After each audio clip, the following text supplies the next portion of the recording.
तर अपन कल हमने मणिपुर चक्र तक किया था। हाँ, हम्म। आज हम अभी अनाहत चक्र पे आए हैं। तो मूलाधार हुआ, स्वादिष्ठान हुआ, मणिपुर हुआ, Anahata. The cardiac plexus is the next important center which is known as Anahata chakra. अन means no. आहत आहता इधर दिया है, means struck. In the heart center is the unstruck vibration of the eternal nada. तो हृदय में जो है ना, अनाहत नाद सुनाई दे सकता है. जनरली नाद जो है, ये कोई दो चीज टकराती है तब जाके नाद होता है. लेकिन ये अनाहत नाद जैसे ओमकार का नाद है ना, इसको कोई टकराने की जरूरत नहीं है. ये बस, it is a sound which is a primal sound which happens on its own, right? So it is an unstruck vibration of the eternal nada. It is where the pulse of the universe and pulse of the human existence can be experienced. और ये तो हमने भगवत गीता जब पढ़ी तब भी हमने ये काफी चर्चा की इसकी, कि हृदय गुहा जो हमारी है, यहाँ पे हमारा आत्मा भी है. और अगर हमें ब्रह्म की या तो द प्योर कॉन्शियसनेस या कॉस्मिक कॉन्शियसनेस की का अगर अनुभव हमको लेना है, तो बस हृदय से जुड़ना होगा, तो हमें ये अनुभव हो सकता है. द ग्रेट तांत्रिक गुरु Gorakshnath said that by constant awareness of each breath occurring 21,600 times day and night, you can experience the sound produced in the heart center. तो अपन एक दिन में अपन 1,600 सांसें लेते हैं दिन, एक 24 घंटे में. सो गोरक्षनाथ का कहना है कि अगर आप 24 घंटा अपनी सांसों के साथ लगे रहे, अगर आपका ध्यान अपनी सांसों पे है, तो आपको ये नाद सुनाई देगा. Anahata is described as the residing place of the jivatma और इंडिविजुअल सोल. अभी जो मैंने कहा, आत्मा का स्थान है हृदय. This thus perceiving the prana in anahat means coming closer to your inner being. तो अगर अनाहत पर हमारा ध्यान रहता है, तो हम आत्मा के साथ है, हृदय के साथ है. Anahata is symbolized by a blue, pale blue lotus with 12 petals. अभी यहाँ पे लोटस जो है, उनकी कितनी पंखुड़ियां हैं, तो उनकी 12 है. और पेल ब्लू, फिका नीला रंग का ये है. इनसाइड एक्चुअली ना, चक्र के डिस्क्रिप्शन में कहीं कहीं आप पढ़ोगे, हृदय चक्र जो है ये ग्रीन कलर कहते हैं, और विशुद्धि जो है इसको ब्लू कलर कहते हैं. यहाँ पे लाइट ब्लू यानी पेल ब्लू उन्होंने कहा है, जो भी है. Thus, perceiving the prana in anahat means coming closer to your inner being. Anahat is symbolized by a plain pale blue lotus with 12 petals. Inside are two interlaced triangles, one pointing up and other down.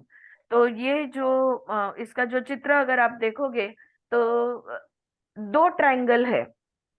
एक triangle जो normally अपन draw करते हैं, और एक triangle उल्टा होता है. तो वो दोनों ट्रायंगल जब एक दूसरे पे बिठाते हैं, तो जैसे स्टार का शेप आता है. ठीक है. द यंत्र रिप्रेजेंट्स द एयर एलिमेंट. वायु यहाँ पे तत्व है. द स्वर योगी performs Strataka on the yantra of the air element to realize the pranic potential in the anahat and activate it.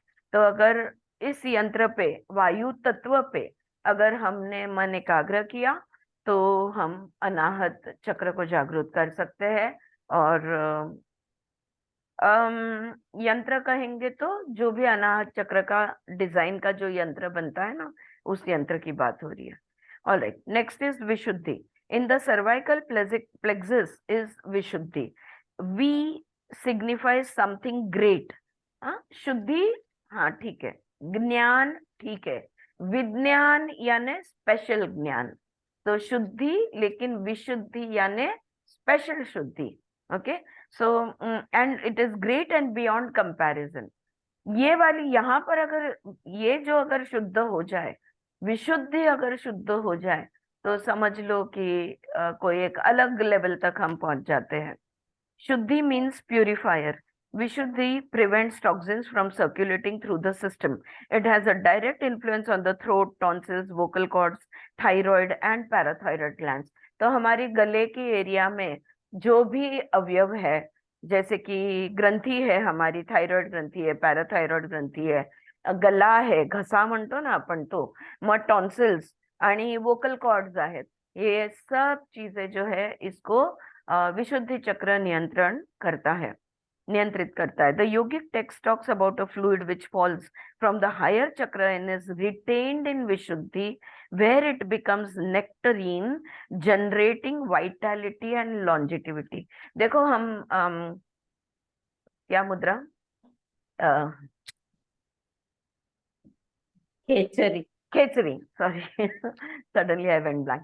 खेचरी मुद्रा हम करते हैं जहां पे जबान उल्टी करते हैं और ज्यादा से ज्यादा गले में पीछे टिकाने की कोशिश करते हैं. तो ये खेचरी मुद्रा जो करते हैं ना, तो कहते हैं कि ऊपर से जो हमारे आज्ञा चक्र का नीचे का भाग है, वहां से अमृत टपकता है.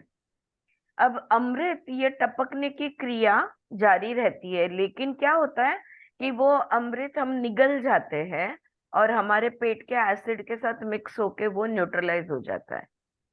इसलिए हम नॉर्मल इंसान रहते हैं. अगर हम योगी बनना चाहते हैं तो वो जो अमृत टपकता है उसको हमारे विशुद्धि में धारण करना हमें सीखना होगा. We will learn to hold that nectar in the Vishuddhi for the purpose of purification. All right. So the nectar is flowing all the time. Okay. And we have to hold it in the Vishuddhi. That is what they are saying here.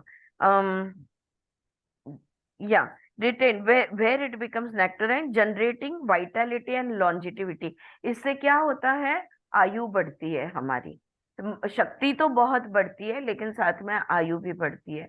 They say that जो योगी है जो 200 साल 300 साल वगैरह जीते हैं और घूमते फिरते रहते हैं, वो इवन हिमालय में कहते हैं कि 0 डिग्री -डिग्रीज में होते हैं, वहां पे भी वो सिर्फ एक लंगोट पे या उनके अंग पे कपड़े नहीं होते, उनको कुछ नहीं होता, उनकी आयु 100 150 200 साल होती है. ऑल दे से दैट ये जो अमृत टपकता है इसको अगर धारण कर लिया तो फिर आयु तुम्हारी लंबी होती है. But when this amrit falls further to Manipura, it is burned causing eventual disease, old age and death. ये अमृत हमारे जठर अग्नि में जल जाता है, इसलिए हमारी आयु बढ़ती है. म्हणजे हळूहळू आपलं वय वाढतं, आपल्याला म्हातारपण येतं. त्याचं कारण हे आहे, हे अमृत अग्नीमध्ये पडून जळून जातं. जर आपण ह्याला धरण्याचं, थांबवण्याचं ची कला आपण किंवा त्याची क्रिया शिकून घेतली तर मग हे जळणार नाही. विशुद्धि appears as a smoky violet lotus with 16 petals. विशुद्धि के कमल के 16 पेटल्स है और वायलेट रंग कहते हैं, लेकिन जैसे मैंने कहा जनरली ब्लू समझा जाता है. In the centre is a white बिंदु. अब इसका जो चित्र है उसके सेंटर में एक सफेद बिंदु है, जैसे कि पूर्ण चंद्र, like the full moon, representing the qualities of Vishuddhi and ether element. आकाश तत्व है और पूरी शुद्धि है ना, इसलिए ये सफेद दिखता है. हाय Sweety, you can go and sleep with Hame if you want, okay? It is also symbolic of the purer state of consciousness and prana operating at a high vibrational level of vishuddhi where it is when it is activated. तो यहाँ पे चित्त शुद्धि होती है. जब भी विशुद्धि पूरी तरह जागृत हो जाएगा, चित्त शुद्ध हो जाएगा. Vishuddhi is known as the great gate of liberation. इसको महाद्वार कहते हैं, मोक्ष का महाद्वार. जैसे हमने देखा कि ये जो है गला जो है हमारा, अगर सिंपल वर्ड्स में हम इसको समझे, सारी आइडियाज यहाँ पे आती है, लेकिन वो आइडियाज अगर हमने बोली नहीं या वो आइडियाज लिखी नहीं या तो उसका ड्राइंग निकाला नहीं, इन शॉर्ट आइडिया को एक्सप्रेस नहीं किया, तो वो अस्तित्व में नहीं ला सकते हम. तो उसको एक्सप्रेस करना जरूरी है. So this is the gateway through which everything is expressed. So this is the point of expression and manifestation at the physical level. And in Swar Yoga, Trataka is practiced on the yantra of ether element to awaken its potential and open the gate. विशुद्धि का द्वार खोलना है तो त्राटक करो आकाश तत्व पे. आकाश तत्व पे मन एकाग्र करना बहुत मुश्किल होता है, क्योंकि आकाश को इमेजिन कैसे करोगे, राइट? तो ये कठिन होता है, क्योंकि how will you imagine an emptiness and how will you imagine space, right? So you have to, how do you do that? Let's think about how we can do that. कैसे करेंगे हम? तो जो भी थोड़ा बहुत अनुभव है मेरा मेरा ये है कि हम जहाँ पे है उस पर अगर हम फोकस करते हैं, the space that we are occupying, it becomes the space you know on which we are focusing. तो हमारा फोकस स्पेस पे करना है तो हमारा अस्तित्व, हमारे खुद का प्रेजेंस, हमारे शरीर का प्रेजेंस, हमारा प्रेजेंस जो है, इसकी अगर जागरूकता हम रखते हैं, we remain aware of our own presence, then also we will realise, we will be focusing on the space at a very gross level, और सूक्ष्म तरह इसमें होगी। आगे टेक्निक्स है, तब क्या देते हैं देखते हैं, राइट। दूसरा, किसी और को कुछ सजेशन है स्पेस एलिमेंट पे त्राटक करने का के बारे में, या फोकस या मेडिटेट करने के बारे में? एनीबॉडी? स्वाती, काय म्हणतेस? आपण काल ते नासाग्र बघितलं की नाही, तर नासाग्र न करता नाकाच्या आणखीन थोडं पुढे जाऊन जर आपण मोकळ्या हवेत बसलो, मोकळ्या जागेत बसलो आणि तसं केलं तर ते स्पेस होईल ना? हो, कारण you are aware of that space. हा, तर तत्वावर आपल्याला मन एकाग्र करायचंय. तो म्हणजे आपलं लक्ष कुठे लागलेलं आहे, तर जागेवर लागलेलं आहे, right. So yes, that is one way we can try. Alright. ये भी होता है कि मेडिटेशन में थोड़ा सा डीप जाने के बाद ना एक खालीपन महसूस होता है. उस खालीपन पे में रहना यानी भी आकाश तत्व के साथ रहना, ये भी हो सकता है. एनीवेज, देखेंगे. आज्ञा चक्र, अगला चक्र है आज्ञा चक्र. आज्ञा चक्र is very important in tantra and स्वर yoga. It is located at the top of the spinal column in the region of the medulla oblongata. This center is associated with the pineal gland and is known as the guru or command center because from ajna, intuition is transmitted to the lower centers and mind. जो भी कुछ शरीर को order दिया जाता है, बाकी के चक्र को ऑर्डर, जैसे देखो ग्रंथि अगर हम देखने जाए, हमारे शरीर में गले में है थायराइड ग्लैंड, किडनी पे है एड्रिनल ग्लैंड, पैनक्रियाज है, जो भी हमारे सेक्स हॉर्मोन्स है, ये जो अलग अलग ग्रंथियां जो हमारे अंदर है ना, इन ग्रंथियों को नियंत्रण कौन करता है? तो हमारे ब्रेन के अंदर जो पिट्यूटरी ग्रंथि है, it is called as the master gland. ये मास्टर ग्लैंड है, वो बाकी सारे ग्लैंड्स को नियंत्रित करता है. अगर मास्टर ग्लैंड को अच्छा रखोगे तो आपके बाकी के सारे ग्लैंड अपने आप अच्छे रहेंगे, राइट. तो उसी तरह से अगर आज्ञा चक्र पे हमने काम किया तो अपने आप बाकी के चक्र पे काम हो जाएगा. सो इन अ वे द आज्ञा चक्र controls all the other gland. अब अदर चक्रास, अब कैसा होता है कि आज्ञा चक्र जो है, यहाँ पे कोई तत्व नहीं है, विशुद्धि पे हमारा आकाश तत्व खत्म हो गया. तो आज्ञा जो है ना, ये आज्ञा it is a seat of wisdom, you can say.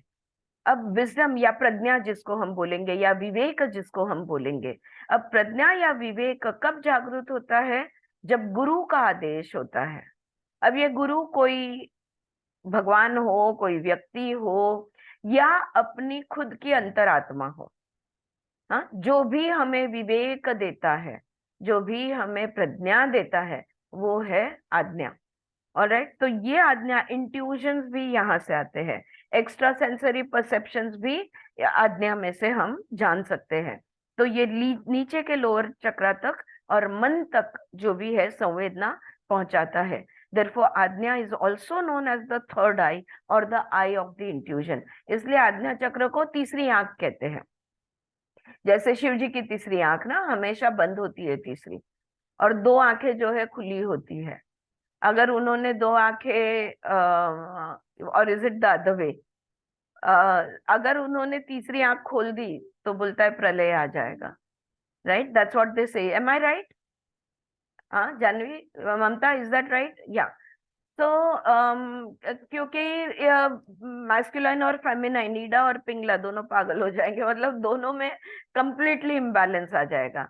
इसलिए उनकी तीसरी आंख बंद ही ठीक है कहते हैं, लेकिन हमारी तीसरी आंख हमने खोलनी बहुत जरूरी है। हाँ, सो इसको थर्ड आई भी कहते हैं क्योंकि ये इंट्यूजन की आंख है, तो इसको इसको जागरूक करना जरूरी है। The medium between the highest consciousness of our guru and the ego और जीवात्मा, between the higher brain faculties and instinctive brain function. हम लोग अभी जो जिंदगी जी रहे हैं, क्या हम इंट्यूजन की जिंदगी जी रहे हैं या इंस्टिंक्ट की जिंदगी जी रहे हैं? क्या बोल रहे हो आप, क्या कहना है आपका? Do we live intuitive lives और इंस्टिंक्टिव लाइव्स? जो भी हम निर्णय लेते हैं, जो भी हम करते हैं, एक्शन रिएक्शन, ये इंट्यूजन से होता है या इंस्टिंक्ट से होता है? दीदी दोन्ही पण असतं, कधी इंट्युशन येतं, रोजचं आयुष्य कधीतरी इन्स्टिंक्ट असतं, इंट्युशन नसतं. Intuition very rarely very rare. Yes. आणि आपलं लक्ष नसतं मुळात. येत असेल तू म्हणते तसं जेव्हा जास्त खूप वेळेला. कनेक्टेड असतो ना आपण स्वतःशी, तेव्हा इंट्युशन्स येतात. आणि सही जेव्हा आहे. खूप असं गडबडीत असतो ना, आपण हा. एकदम धावपळीत सगळे कामं करायचे, बरोबर. तर तेव्हा ते इन्स्टिंक्ट असतं. बरोबर आहे. समोर आणि येत असतं तसं करत असतो. आणि 90% वेळा आपण धावपळीतच असतो. धावपळीतच असतो. राईट. येस. आपलं मन शांत नसतं. हा, आपण नाही धावपळ केली तरी डोकं धावपळ करत असतं. राइट. सो इंस्टिंक्टिव, अब इंस्टिंक्ट क्या है? खाना पीना सोना sex, hunger thirst, sleep and sex, this is all instinctive, right? So we live instinctive lives. हमारे अंदर बटन्स होते हैं, वो ट्रिगर किया तो हमको वो चाहिए, लाइक द पावलोव्स डॉग। हमको जब वो टाइम घड़ी बजेगी तो हमको वो टाइम पे वो चीज चाहिए, तो हम इंस्टिंक्टिवली जिंदगी जीते। इंस्टिंक्ट तो ये क्या होता है? ईगो की इंस्टिंक्ट जो है ये प्रोटेक्टिव मैकेनिज्म है, ईगो के लिए है, जो खुद को सिक्योर रखना चाहता है, जो खुद को प्रोटेक्ट करना चाहता है। इंस्टिंक्ट क्यों है? अचानक किसी ने बॉल फेंका या किसी ने वार किया तो हम खुद को बचाव कर सके। इंस्टिंक्ट यानी खुद को बचाव करना, फिर किसी के शब्द से होने दो या किसी के कोणाच्याही कुठलाही वार असो, शाब्दिक वार असो, शस्त्र वार असो, कुठलाही असो, शारीरिक असो, मानसिक असो, भावनिक असो, स्वतःला सुरक्षित ठेवणं, ह्या मोड मध्येच आपण असतो, ह्याला सर्व्हायवल मोड म्हणतात. So most of the time we are living our lives in survival mode. That is the instinctive mode, the animal mode. All right. So all the time we are in the protective mode. अब protective mode में जब हम रहते हैं तब क्या होता है? प्रोटेक्टिव मोड में ग्रोथ नहीं होती, प्रगति नहीं होती। क्यों? जैसे हम कहते हैं ना, इमरजेंसी डिक्लेयर्ड है, सारे सैनिक तैनात है, अभी ग्रोथ एंड डेवलपमेंट ये सब चीजों की बात नहीं करना, अभी हम इमरजेंसी में है, ऐसा बोलते हैं ना हम। तो तभी कोई 5 ईयर प्लान या आगे का जो भी कुछ है उसकी बात नहीं होती। तो हम we are always in the survival mode, mentally, physically, emotionally, spiritually, every way we are most of the time in the survival mode. Okay. सबसे इजी तरीका हमने सीखा कि सर्वाइवल मोड से निकलने का सबसे इजी तरीका सीखा, वो हमने पावर वर्सेस फोर्स में सीखा, जहां पे हमने रिलैक्स होना सीखा। That is the first step towards leaving the instinctive mode. Relax होने के बाद मेडिटेट करोगे तो इंट्यूटिव मोड में जाओगे, जैसे अभी अंजलि ने कहा, right? So when you are completely relax, धावपळ नाही, and when you are in a meditative state you will enter into the intuitive mode. अब हमें क्या करना है? जो 90% इंस्टिंक्टिव है उसको, उसका परसेंटेज चेंज करना है, 90% इंट्यूटिव बनना है। लिटरली अगर कोई हमने मारने आता है तो हम इंस्टिंक्ट को यूज करेंगे, वरना हम ऑल द टाइम इंट्यूटिव में रहेंगे, यानी ऑल द टाइम हम रिलैक्स्ड रहेंगे। जितना रिलैक्स रहोगे आज्ञा चक्र उतना ज्यादा बैलेंस रहेगा, और आज्ञा चक्र जितना बैलेंस रहेगा तुम्हारा ब्रेन उतना वेल फंक्शनिंग रहेगा, तुम्हारा व्हाट डू यू से, विवेक बुद्धि जिसको बोलते हैं वो बुद्धि जागृत रहेगी, माइंड की क्लैरिटी जिसको बोलते हैं वो अच्छी रहेगी। All of that will happen. So we need to meditate. तो मैं ये पॉइंट कह रही थी कि आज्ञा चक्र में जहाँ पंच तत्व यहाँ पे खत्म हो गया, विशुद्धि में आकाश तत्व खत्म हो गया, तो यहाँ पे क्या आता है, लाइट आता है। Light is what, knowledge. अभी मैंने प्रज्ञा कहा ना, तो ये जो प्रज्ञा है वो इंटेलिजेंस का लाइट है। तो अगर आज्ञा चक्र पे अगर आप मन एकाग्र करते हो तो ज्यादातर सफेद लाइट दिखेगा आपको, एकदम तीव्र प्रकाश, प्रखर म्हणतो ना आपण, तो प्रखर प्रकाश आपल्याला दिसतो आज्ञा चक्रावर मन एकाग्र केल्यानंतर, because this is the seat of knowledge, this is the seat of wisdom, knowledge and wisdom, understanding both. Alright, okay, so it is also, और यहाँ पे ईगो कम और गुरु ज्यादा, यानी आत्म स्थान ज्यादा है और अहंकार का यहाँ पे सत्ता कम है यहाँ पे। Alright, Ida and Pingala merge with Sushumna at Ajna. अब देखो कुठे चालला तू, दार उघडा ठेव सोनू, मला म्हणजे मला आवाज येईल। Ida and Pingala merge with Sushumna at Ajna, तो ईडा पिंगला और सुषुम्ना ये तीनों एक होते हैं आज्ञा चक्र पे। Thus it is said that duality ceases at आज्ञा and so it has been called मुक्त त्रिवेणी। ये तीन नाड़ियां जब एक हो जाती है, तीन पैसेजेस एक हो जाते हैं, इसको मुक्त त्रिवेणी कहते हैं। क्यों? क्योंकि यहाँ पे द्वैत खत्म हो जाता है। विवेक या प्रज्ञा भी किस चीज को कहते हैं? जहाँ पे कंफ्यूजन नहीं है, यानी द्वैत नहीं है।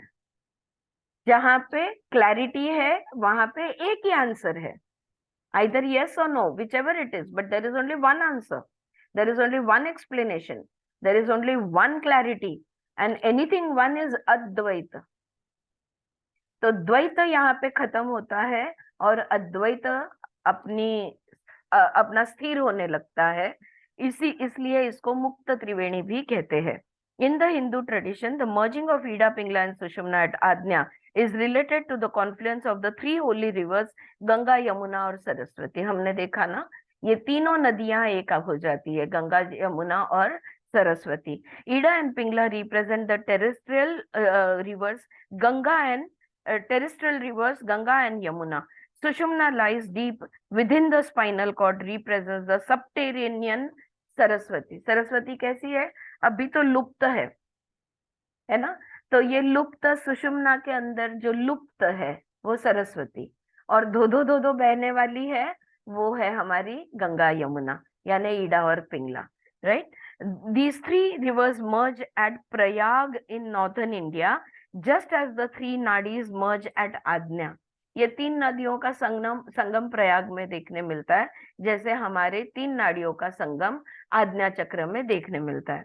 The place where they converge is a very powerful energy center which awakens the higher creative force in man। हाँ, तो इससे हमारी क्रिएटिव जो फोर्स है हमारे अंदर, ये बहुत एक्टिवेट हो जाता है।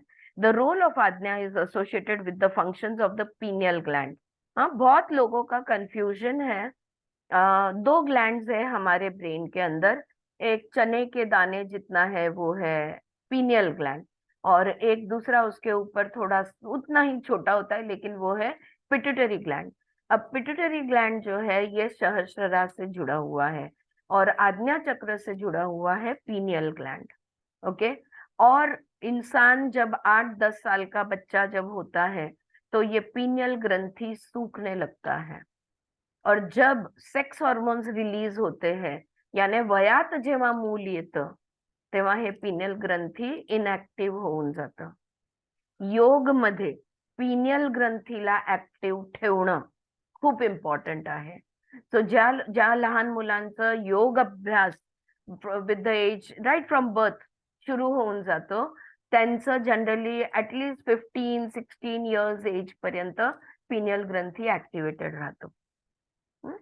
सो हे एवढी माहिती आहे, ही माहिती अपुरी आहे, ही माहिती अजून बरंच याच्यामध्ये असेल, पण अजून तेवढं संशोधन झालेलं नाहीये। all that discovery has not happened. All right, so this is all that we know about the pineal gland. The pineal gland is, the role of the ajna is associated with the function of the pineal gland. The pineal gland is connected to the pituitary gland, which produces a hormone that sets the whole endocrine system into operation and in particularly controls growth and activity of the sex glands. Pineal ग्रंथी जागृत असेल ना तर जे वाढ growth hormones आहेत आणि sex hormones आहेत, तर ह्याचे फंक्शन जे आहे ना ह्याच्या बरोबर त्याचं कोऑर्डिनेशन होऊन त्याचं बॅलन्सिंग केलं जातं. When the pineal gland functions, it acts like a lock on the pituitary gland. In most people, certain parts of the pineal gland begin to degenerate after the age of 8. अभी मैंने कहा ना 8 साल की उम्र के बाद ये pineal gland सूखने लगता है. Then the pituitary gland comes into full play. और जब pineal gland सूख जाता है तो pituitary gland पूरी तरह से फंक्शन होना लग जाता है. नहीं तो pineal ज्यादातर, pituitary थोड़ा, जैसे बच्चों में होता है ना, इसलिए बच्चे बड़ों से अलग होते हैं बिकॉज इनकी पीनियल ज्यादा एक्टिव होती है, पिट्यूटरी ने अभी उतना कंट्रोल लिया हुआ नहीं होता. Then the pituitary gland comes into full play and the worldly personality develops. इसलिए आयुर्वेदा में भी कहते हैं कि बच्चे 8 साल के होने तक स्पॉन्ज जैसे होते हैं, जो सिखाओ सीखेंगे, जो भी सिखाओ. मतलब मैंने, मेरे कलीग्स जो है, अब मेरे साथ के कलीग सबके ग्रैंड चिल्ड्रन है. अपने चिल्ड्रन के टाइम तो इतना ज्ञान नहीं था, लेकिन अभी अगर ज्ञान है तो जिनको एक्यूप्रेशर आता है वो बच्चों को 2 इयर्स 3 इयर्स के बच्चों को रेकी सिखाते हैं, एक्यूप्रेशर सिखाते हैं. जिनके पास जो ज्ञान है ना वो बच्चों को सिखाते हैं, क्योंकि 8 साल तक ये बच्चा जो सिखाओगे सीखेगा, उसके बाद सीखेगा, लेकिन तुम जो बोलोगे वो हर चीज को वो मानेगा नहीं. क्यों? क्योंकि उसकी पर्सनॅलिटी एक डेव्हलप होने लग जाती है. और वो आपण म्हणतो ना, तो आता मत मांडायला लागतो. After the age of 8 children will start asking का, अरे बाबा हे असं करू नको का, हे असं कर का, you know, they want reasoning. So the logical mind has started functioning, pituitary is taking control. Pineal का कंट्रोल कम हो रहा है या बहुत कम हो गया है. ठीक है, तो ये जो चेंजेस है ये पिनियल और पिट्यूटरी में होते रहते हैं. Then the pituitary gland comes into full play and worldly personality develops. As long as the pineal gland remains intact, however, certain functions within the pituitary gland are controlled. The pineal is the guru, pituitary is the disciple. इसलिए pineal ग्रंथि को बहुत महत्व देते हैं, क्योंकि pineal गुरु है और पिट्यूटरी शिष्य है. This is the proper relationship between the two glands. When the relationship is reversed, 8 साल के बाद रिवर्स हो जाता है, शिष्य गुरु बन जाता है.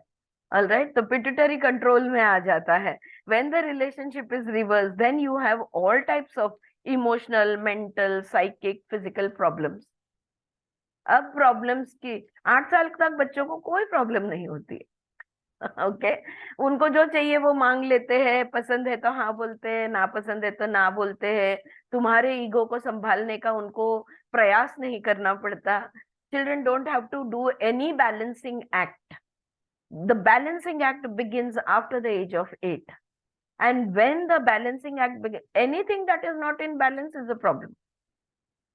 So at all levels, the problems appear after that. Okay. So furthermore, in Swara Yoga, it is well known that this can be rectified by balancing Ida and Pingla at the Ajna Chakra. तो आज्ञा चक्र पे अगर ईडा और पिंगला को balance में रखा तो प्रॉब्लम्स नहीं आएंगे. Furthermore, the pineal gland is affected by the light-dark cycles. Likewise, the Swara and the Ida Pingla operate in accordance with these cycles, but if they are out of sequence, it indicates that something is disturbed in the energy circuit between the Muladhara and Ajna. Light and dark, यानी yin and yang जिसको हम कहते हैं ना. देखो, yin and yang का symbol अगर आपने देखा है तो वो आधा जो है वो ब्लैक होता है, आधा जो है व्हाइट होता है. ब्लैक के अंदर व्हाइट डॉट होता है, व्हाइट के अंदर ब्लैक डॉट होता है. तो इसका जो इम्बैलेंस हो जाता है ना, तो तब जाके ये प्रॉब्लम्स आते हैं. ये साइकिल्स अगर डिस्टर्ब हो गई तो चक्रस में बिगाड़ शुरू हो जाते हैं. हाँ, मूलाधार से लेके आज्ञा चक्र तक कहीं भी बिगाड़ हो सकता है, यानी कोई भी तत्व इम्बैलेंस में हो सकता है. आपने देखा होगा 10-12 साल के बच्चे या जो बच्चों का hormone, sex hormones pineal gland सूख गया, sex hormone fully pituitary control में आ गया, सेक्स हार्मोन्स रिलीज होंगे। तो जो हम लोग बोलते हैं प्यूबर्टी, हाँ, लड़कियों में मासिक पाली आना, लड़कों में भी जो भी चेंजेस होते हैं, तो ये प्यूबर्टी जब उनका सेट इन होता है तो तभी बहुत चीजें, कोई किसी किसी बच्चों का बहुत ज्यादा वजन बढ़ने लगता है अचानक से, और mental changes, physical changes, psychological changes, all these changes are noticed. Okay, तो ये जो सर्किट है, ये सर्किट में कहीं तो भी गड़बड़ है। The pineal gland enables the extrasensory perception like clairvoyance, clairaudience, telepathy, etc. to function. Pineal gland जब तक जागृत है तो दूर, अपन कहते हैं ना, ये जो सिद्धियां जिसको हम कहते हैं कि दूसरे शहर का कुछ तो भी दिखता है, या पता पहले से ही पता चल जाता है कि कहीं कुछ होने वाला है या कोई गुजरने वाला है या क्या होने वाला है क्या नहीं, ये जो क्लेयर ऑडियंस, क्लेयर वॉयंस और टेलीपैथी, ये सब चीजें पिनियल ग्लैंड के वजह से फंक्शन होती है। In Swar Yoga, it is essential that these subtler faculties are developed, and a powerful method for stimulating them is त्राटक। तो स्वर योगा में त्राटक का बहुत महत्व है। इससे हम ये जो हमारी आंतरिक शक्तियां हैं, जिन शक्तियों को हम जिंदगी भर भी जागृत नहीं करते, इन शक्तियों को जागृत किया जा सकता है। The practice of trataka on the tattva yantra, त्राटक करना है, लेकिन हम जो योगा में त्राटक करते हैं ना दिए पे, उस त्राटक की बात नहीं हो रही है, तत्वों पे त्राटक करना है। पृथ्वी तत्व, जैसे हम, आप मेरे ख्याल से आप सबने मेरे यहाँ चक्रा वर्कशॉप किया हुआ है, राइट? तो हम पृथ्वी हाथ में लेके मेडिटेशन किए, पानी में पैर रख के मेडिटेशन किए, अग्नि को देखकर किए, वायु से हमने मेडिटेशन किया, डांस के माध्यम से हमने स्पेस एलिमेंट मेडिटेशन किया। तो ये जो तत्व यंत्र है उसका त्राटक, the practice of trataka on the tattva yantra and your shadow, इसको छायो उपासना कहते हैं। छायोपासना या छाया उपासना, अपने ही साये पे मेडिटेशन करना, त्राटक करना, मन एकाग्र करना, छायोपासना या तो छाया उपासना। इट स्टिमुलेट्स द आज्ञा, इससे आज्ञा जागृत होता है। Though Ajna is not specifically influenced by the individual tattvas because it is above the range of these elements. In fact, Ajna is described as the seat of the subtlest tattva, Mahat, or pure consciousness, and Prakriti, the cosmic creative power.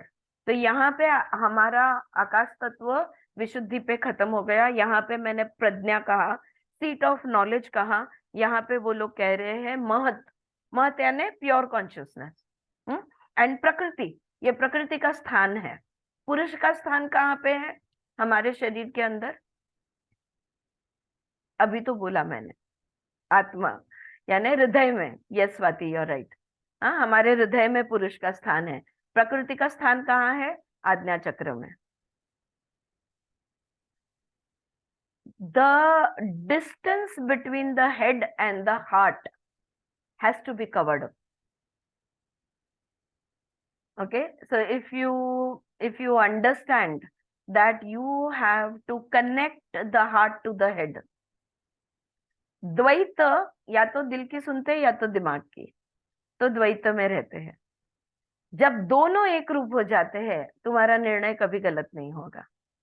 तुम्हें जो लगता है mentally after proper calculation analysis, वही तुम्हें feel होता है, तो you are on the right, you are always right. तो दिस इज पुरुष और प्रकृति, इनको जोड़ना बहुत जरूरी है। ये बाय द वे मैं बोल रही हूँ। Okay, so this is the seat of Mahat or Prakriti. In the practice of the Swar Yoga, a subtle state of mind is needed to understand the meaning and influence of the individual tattvas. Therefore, it is essential to develop Ajna's full capacity. तो आज्ञा को जागृत करना, third I open करना बहुत important बन जाता है। लेकिन बाकी के चक्रों को निग्लेक्ट करके थर्ड आई ओपन करोगे तो ओपन होने के बाद जो भी कुछ होता है उसका क्या करे ये समझ में नहीं आएगा। ज्ञान तो मेरे पास बहुत है, करू काय? या ज्ञानाचं काय करू? खूप नॉलेज इकट्ठा केलंय, है ना? कितना हमारे पास डॉक्टरेट है, पीएचडीज है, मास्टर्स है, योग के बारे में, हम तो योगा टीचर्स है इसलिए मैं योग के बारे में बोल रही हूँ। लेकिन इतना ज्ञान इकट्ठा किया, लेकिन उसका करना कर क्या रहे हो? What are you doing of that knowledge? Waste. It is just accumulation. हाँ, सिर्फ इकट्ठा करके रखा हुआ है। तो यहाँ पे वही वो हो रहा है कि in the practice of swara yoga it is essential to develop Ajna's full capacity. इसको प्रैक्टिस में जो भी कुछ सीखते हैं उसका प्रैक्टिस होना बहुत जरूरी है। लेवल 1 में जो सीखा उसका प्रैक्टिस होना जरूरी है। लेवल 2 में आगे का एक स्टेप हम लोग और डीपर सीखे, उसका एप्लीकेशन जरूरी है। लेवल 3 में जो सीखेंगे उसका एप्लीकेशन से। You have to go slowly, we have to go deeper and deeper and deeper within. Otherwise we know everything but we are doing nothing. So कुछ होगा नहीं। मतलब देखो, ज्ञान इकट्ठा करना कोई बुरी बात नहीं है, लेकिन परिवर्तन नहीं आएगा। हम जैसे थे जहां थे वहीं पे रहते हैं। हाँ, no change happens. Alright, if we want change, if we want to move from the lower consciousness to the higher consciousness, if we want to move from the lower knowledge to the higher knowledge, ये lower knowledge क्या है और higher knowledge क्या है? lower knowledge अभी जो हम ले रहे हैं सब lower knowledge है। वेद ज्ञान, उपनिषदिक ज्ञान, ग्रंथ ज्ञान, योग ज्ञान, बायोलॉजी का ज्ञान, फिजिक्स का ज्ञान, मैथमेटिक्स का ज्ञान, जो भी फील्ड में आपने ग्रेजुएशन किया होगा वो सारा ज्ञान, इस दुनिया का ज्ञान, ये सारा ज्ञान जो है ये लोअर नॉलेज है। अभी हमने बात की क्लेयरवॉयंस, क्लेयर ऑडियंस, टेलीपैथी, ये सब हायर नॉलेज है। इंट्यूजन, तो हमने सीखा सब, समझा कुछ नहीं, तो हम लोअर नॉलेज में ही रहे। सीखने के बाद समझा, जैसे विमला जी ने हमें the meaning of the word ज्ञान उन्होंने समझाया। ज्ञान is knowledge with plus understanding. तो वो अगर जब आता है तो अपने आप हम हायर नॉलेज में जाते हैं। वी डोंट ऑपरेट इन, इसलिए परिवर्तन दिखता है, इसलिए चेंज दिखता है। फिजिकली, मेंटली, साइकोलॉजिकली, थिंकिंग में, बिहेवियर में, स्पिरिचुअली, हर तरह से चेंज दिखता है। ऑलराइट, इतना बस है या आज्ञा के बारे में। अब Sahasrara. Sahasrara is different from the other chakras in constitution and effect. अब देखो, मैंने आपको बोला कि 5 चक्रों का 5 तत्व है। आज्ञा का तत्व है लाइट। किसकी लाइट? नॉलेज की लाइट, प्रज्ञा की लाइट। तो ये नॉलेज की लाइट जो है, सो लाइट और knowledge is the element of the आज्ञा चक्र। यहाँ पे क्या है सहस्ररा में? कौन सा तत्व आएगा? बोलो बोलो, मैंने सिखाया है तुमको ऑलरेडी, दे दो जवाब। I have already taught all this. Sahasrara में कौन सा तत्व आएगा? चारू जी, आपको भी पता है, सिखाया है मैंने नाडीज के लेक्चर्स में। भूल गए? कौन सा तत्व आएगा? पृथ्वी, जल, अग्नि, वायु, आकाश, ज्ञान यानी प्रकाश, और प्रकाश के बाद यहाँ पे जी चारू जी बोलो। त्याच्या पलीकडे हाँ, काय पण तत्व कुठला? आकाश। आकाश तो गले में है। ममता, आप कुछ कह रही थी। अरे यार, अपन भगवत गीता में भी इतनी बात की है। साइलेंस। यहाँ पे there is nothing but silence and emptiness. तो साइलेंस इज द तत्व। एम्प्टीनेस नहीं लिखना चारू जी। मौन जो है, साइलेंस जो है, ये सहस्ररा का तत्व है। तत्व किसे कहते हैं? उसके मूल स्थिति जो होती है ना, मतलब जो बेसिक वहां पे जो होता है उसको तत्व कहते हैं ना वो। तो यहाँ पे क्या है? साइलेंस है, Sahasrara. Okay, Sahasrara is different from the other chakras in constitution and effect. When the Kundalini Shakti reaches this level, it does not belong to the realm of the animal or human awareness. It becomes purely divine. यहाँ पे जब कुंडलिनी शक्ति पहुंच जाती है तो यहाँ पे मनुष्य तत्व खत्म हो गया और देवत्व में हम आ गए। प्राणी या मनुष्य तत्व से हम उठ जाते हैं, खत्म हो गया ज्ञान के साथ. ज्ञान हमारी आखरी शिडी थी, शेवटची पायरी म्हणतो ना आपण जेव्हा असं वर वर वर वर चढतो, शेवटची पायरी होती ज्ञान. ती पण सोडायची, ती पण सोडायची म्हणते मी. म्हणजे घ्यायची आणि तिथून एक पाऊल वर टाकला की ती शिडी, एका ठिकाणी आपण वाचलेलं की ती शिडी जी आहे ती टाकून द्यायची खाली, फेकून द्यायची, सोडून द्यायची. एका ठिकाणी असं एका लेखकाने हे डिस्क्राईब केलेलं की शिडीवर चढून तिकडे पोचलं ना की ती शिडी आपल्या बरोबर वर ओढून घ्यायची. म्हणजे मग खाली खाली जायला परत जागा नाही, खाली उतरायला किंवा परत स्लाइड व्हायला चान्स नाही. So remove the ladder. So knowledge is the last ladder. हे पतंजली योगसूत्रामध्ये पण आपण हे केलेलं आहे. शेवटचं हे आहे, ऋतंभरा प्रज्ञा, उसके बाद में शून्य में जाना है, साइलेंस में जाना है. तो कुंडलिनी जब यहाँ पे पहुंचती है तो देवत्व में हम एंटर होते, डिवाइन में एंटर होते. Sahasrara is located at the very top of the head and its functions are associated with the pituitary gland. मैंने कहा ना अभी, पीनियल, आज्ञा यानी पीनियल और सहस्ररा यानी pituitary. It is the 1000 petal lotus. अब आज्ञा चक्र के 2 पंखुड़ियां थी, 2 पेटल्स थे, सिल्वरी कलर के 2 पेटल्स. ओके, लेकिन यहाँ पे जो लाइट है ना, इसलिए व्हाइट या सिल्वर कलर आता है. और यहाँ पे सहस्ररा में जो है, यहाँ पे it is 1000 petal lotus leading into eternal infinite supreme existence. देव तत्व में पहुंच गए ना, eternal. Alright, it is the seat of pure consciousness.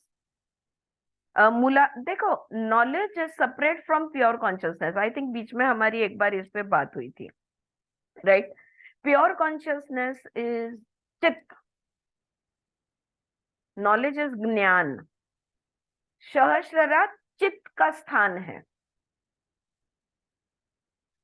Individual seat है, इंडिविजुअल चित्त कॉन्शियसनेस है, लेकिन it is pure consciousness. Swati बोल. मग आपण इथे असं म्हणायचं का, इकडे जी जाणीव होते ती आत्म्याला होते, आज्ञापर्यंत आपल्याला इंट्युशन म्हणजे आपण परत येऊ शकतो. सहस्राराला आत्म्याला जाणीव झाली तरी तो काही आपल्याला सांगू, म्हणजे शरीर मनाशी तो पूर्ण कॉन्टॅक्ट संपला नाही. हे आणि हे एक होऊन जातं, द्वैत राहत नाही. पुरुष आणि प्रकृती हे 2 वेगळे राहत नाही, इकडे एक होऊन जातात. आत्मसाक्षात्कार होतो असं म्हटलंय, असंही म्हटलंय तरी चालेल. पण निर्वाण स्थितीमध्ये निर्वाण पण म्हणता येईल. म्हणजे बरोबर. परत येणं नाही ना इकडे. नाही, कैवल्य पण म्हणता येईल. पण जनरली आपण निर्वाण, कैवल्य हे शब्द म्हटलं की आपल्याला वाटतं मेलो, म्हणजे शरीर पण सोडावं लागेल. तर हे तसं नाहीये. पुरुष आणि प्रकृती दोघं इकडे एक होऊन जातात. And you are into pure consciousness. म्हणजे तुमचं चित्त जे आहे ते चित्त, ज्याला सच्चित म्हणतो, ते सच्चित इकडे आहे. सच्चितानंद वो स्थिति है यहाँ पे. You are aware that you are, there is a oneness, there is no duality. द्वैत नहीं है, अद्वैत है यहाँ पे. आणि तेव्हा मग कर्मशुद्धी होते ना. हो, कर्मशुद्धी होतेच होते. पण सच्चितची अवस्था पण, म्हणून तुमचं इंडिव्हिज्युअल एक्झिस्टन्स संपलं असं नाहीये.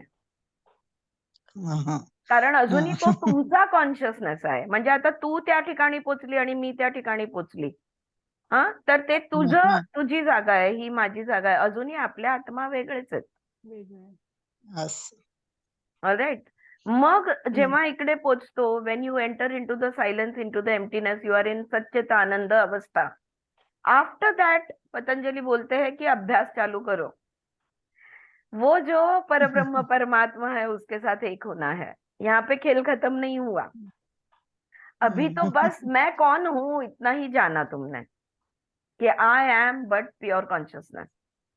आणि मग ती अवस्था अशी असेल का की सगळ्यांना एक्सप्लेन करणं संपलं? इम्पॉसिबल. कारण तू माइंडला सोडून दिलंय, तू माइंड आणि नॉलेजला सोडून दिलेलं आहे. तू काय परत येऊन वर्णन करशील? तू नव्हतीस तिकडे. Because you are the ego and the mind, they travel together. If the mind is not there, the ego is also not there. So you don't know where you are. So you can't come back and say where you were. But म्हणून तत्व म्हटलंय ना. देवत्व म्हटलेलं आहे. But there is super consciousness suddenly. तर हेच आपण भगवद्गीता इनसाइट्स इंटू भगवद्गीता मध्ये वाचलं ना, की तुम्ही मग कसं कळेल की तुमचं सच्चिदानंद झालेलं आहे, तुमचा सहस्राला तुम्ही स्पर्श करून परत आलेला आहे. तुमचं वागणं, बोलणं, उठणं, बसणं सगळं बदलेल. Because you will be operating from that dimension. You will be operating, खाना पीना, सोना, उठना, बैठना सब कुछ उस स्तर से करोगे. वहां पे कोई द्वैत को जगह नहीं है. तो कोई तुम्हें आके एक चाटा भी लगा दे तो तुम यू विल नॉट नो क्या करे और उसने क्यों लगाया, and you are not even bothered. You will still smile and you will say it's okay. तो बहुत बिहेवियर में चेंज देखा है मैंने, लोगों के बिहेवियर में चेंज, बहुत अवस्था बदल जाती है. आई मीन फिर यहाँ पे ईगो है ही नहीं ना, तो अच्छा लगा बुरा लगा सवाल ही नहीं उठता. हाँ, right? All right. Sahasrara is located at the very top of the head, and its functions are associated with pituitary gland. It is a 1,000-petal lotus leading into eternal, infinite, supreme existence. It is the seat of pure consciousness. Muladhara is the abode of Kundalini Shakti, and when it rises to Sahasrara, where energy and consciousness remain together, illumination dawn, chaitanya स्थिति तैयार हो जाती है. क्यों? क्योंकि शक्ति जो है ना वो ऊपर आ गई और उसने वो किसके साथ मर्ज हो गई, सहस्ररा में वो पुरुष के साथ एक हो गई. शक्ति यानी प्रकृति और पुरुष यानी आत्मा हमारा.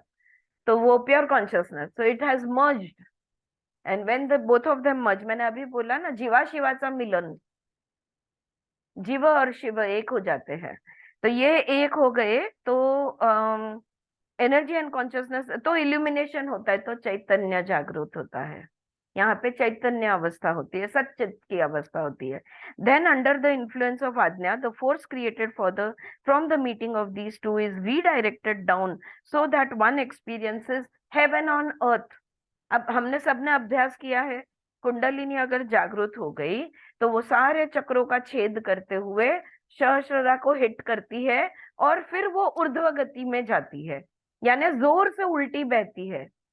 जब वो जोर से उल्टा आती है ना, सहस्ररा से पृथ्वी तत्व में वापस आती है, तो क्या हो गया, पृथ्वी पे स्वर्ग बन गया. पृथ्वी पे स्वर्ग जहां हो वहां पे स्वर्ग में होने का अनुभव होता है. wherever you are. Thus the yogi fulfills the meaning of yoga and the purpose of swara yoga is attained. और स्वर योगा का यही ध्येय है, यहाँ पे ये ध्येय पूर्ण हो जाता है. जीव और शिव एक हो जाते हैं. हाँ, पुरुष और प्रकृति, ईड़ा और पिंगला, जो भी है feminine masculine, it all merges into each other. When both of them merge, the swara is attained. जो भी ध्येय था वो पूर्ण हो गया और योग हो गया. बोलते हैं ना हम, योग होना यानी द यूनियन, योग यानी यूज. तो यहाँ पे आत्मा परमात्मा बोलो या पुरुष प्रकृति बोलो, एक हो गया. यहाँ पे चक्रास खत्म होते हैं. नाड़ी चक्रास को लेके अभी भी कोई डाउट है क्या, पूछो.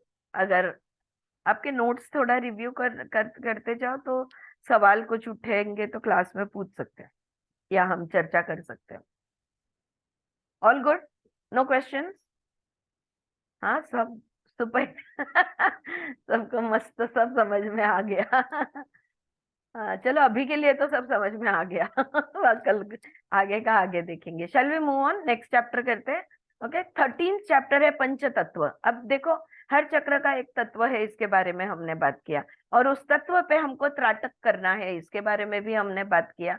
अब देखो, त्राटक पृथ्वी पे किया, जल, अग्नि, वायु, आकाश, और फिर यहाँ पे थर्ड आई ज्ञान, और यहाँ पे हमने जो एक हो जाता है शून्य के देवत्व में हम जो आ जाते, वो समाधि की अवस्था आप उसको कह सकते हैं.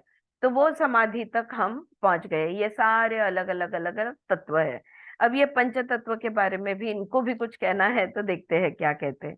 The philosophy of Tantra and Swar Yoga explains how the whole universe is the composition of the Pancha Mahabhutas or Tattvas. These are the elements of Akash, Vayu, Agni, Apa, Apa यानी जल, and Prithvi. Ever since the time of ancient civilization, man has always considered that the world is made up of 4 fundamental elements of earth, water, fire, and air. These elements represent particular frequencies and the states of prana and consciousness. देखो 4 तत्व जो है ना, ये महसूस होते हैं। 5वां तत्व जैसे अभी हमने थोड़ी देर पहले बात की कि उसको महसूस करना बहुत मुश्किल होता है। तो बहुत काल तक लोगों को लगता था कि सिर्फ 4 ही तत्व होते हैं। ऑलराइट, और हर तत्व का अपना अपना एक फ्रीक्वेंसी होता है, और उसमें जो प्राण और कॉन्शियसनेस यानी चित्त, तो चित्त का अवस्था जो है ये अलग अलग होती है। हर तत्व की प्राण शक्ति और चित्त शक्ति अलग अलग होती है। I've made this statement clear. Okay. अब देखो, Mandukya Upanishad, Prashna Upanishad and Shiva Swarodaya explain that the 5 elements or pancha tattvas evolved from mind from prana and prana from super consciousness. हाँ, ये भी हमने कॉस्मोजेनेसिस अगर आप पढ़ोगे, द कॉस्मोजेनेसिस ऑफ द यूनिवर्स, ये ब्रह्मांड की निर्मिति कैसे हुई, अगर इसके बारे में हम पढ़ोगे तो मांडुक्य उपनिषद है, प्रश्न उपनिषद है, शिव स्वरोदय है, ये कहते हैं ये 5 तत्व जो है ये मनस में से आए, माइंड में से। और मन कहाँ से आया? प्राण में से। और प्राण कहाँ से आया? तो महत यानी सुपर कॉन्शियस अवस्था से, कॉस्मिक कॉन्शियसनेस से, वहां से आया। कॉस्मिक कॉन्शियसनेस मूल प्रकृति, महत यानी मूल प्रकृति, द बेसिक प्रकृति, पुरुष और प्रकृति वाली प्रकृति, वो प्रकृति से फिर हमारी प्रकृति बनती है। या तो तो ये कॉस्मोजेनेसिस बताया जाता है। As the human body itself is made up of the same cosmic elements, the properties of these elements are inherent throughout the body, right down to the tiniest cell and atom. Their influence is so subtle and precise that they affect the whole pattern of life. Just as the blueprint of your physical and mental characteristic is contained within the DNA molecule, the combination and proportion of the tattvas also determine the whole structure of your being. जे पिंडी ते ब्रह्मांडी, जे ब्रह्मांडी ते पिंडी। जो ब्रह्मांड में 5 तत्व है, वही 5 तत्व हमारे अंदर है। बाहर उनके जो कार्य है, वही कार्य हमारे अंदर है।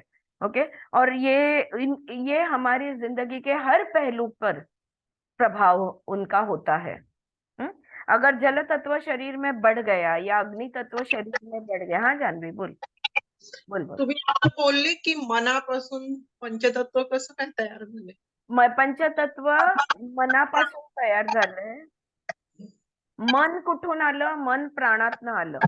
प्राण कुठून आलं? तर प्राण मूळ प्रकृतीतनं आलं। बरोबर आहे, बरोबर आहे ना? बरोबर आहे माझ्या मते। सगळ्यात आधी काय होतं? काहीच नव्हतं। सगळ्यात आधी काय होतं?